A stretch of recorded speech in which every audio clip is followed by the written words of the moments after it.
ចាជំរាបសួរជួបគ្នាម្ដងទៀតចាថ្ងៃនេះនឹងចែករំលែកអំពីរោគសញ្ញានៃបញ្ហារបួសសន្លាក់ឆ្អឹងឬក៏បញ្ហារបួសសន្លឹងសាច់ដុំចាមានរោគសញ្ញាខ្លះៗដែលយើងគួរតែកត់សម្គាល់នៅពេលដែលយើងជួបគ្រោះថ្នាក់ឬក៏ការរត់ដួលអីជាដើមបញ្ហារបួសសន្លាក់ឆ្អឹងគឺជាចំណុចសំខាន់ដែលពុកម៉ែអង្គពុំមីទាំងអស់គ្នាត្រូវប្រុងប្រយ័ត្នជាពិសេសអ្នកមានក្មេង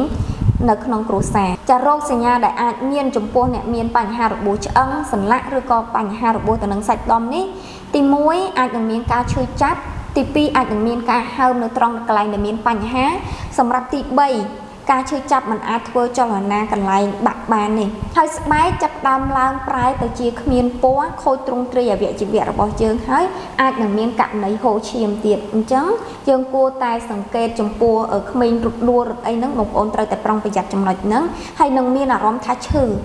នៅកន្លែងដែលយើងមានបញ្ហានៅពេលដែលយើងរត់ដួលអីភ្លាមឬក៏លើករបស់អីធ្ងន់ភ្លាមអាចនឹងមានការហូរឈាមឬក៏មានអារម្មណ៍ថាឈឺខ្លាំងហើយឬក៏មានជាលឺសំឡេងដាច់នៅពេលដែលយើងមានរបួសហ្នឹងអញ្ចឹងហើយបើសិនជាករណីយើងរត់ដួលក្តីក្មេងក៏ដោយចាស់ក៏ដោយត្រូវតែបញ្ញាប់រកអ្នកជំនាញពិនិត្យឬក៏ដោះស្រាយបញ្ហានេះឬក៏ត្រូវតែសង្គ្រោះឲ្យបានលឿនកុំឲ្យទុកបញ្ហាមានការបង្ករោគអាចនឹងមានការឈឺចាប់ហើយនឹងបង្កទៅជាបញ្ហាផ្សេងទៀតអាចនឹងធ្ងន់ធ្ងររហូតដល់ការបាក់ឆ្អឹងអាចនឹងពិបាកក្នុងការធ្វើចលនានៅថ្ងៃអនាគតបានអញ្ចឹងហើយបើសិនជាករណីយើងមានបញ្ហារមូលទៅលើសាច់ដុំឬក៏បញ្ហាស្លាកសរសៃ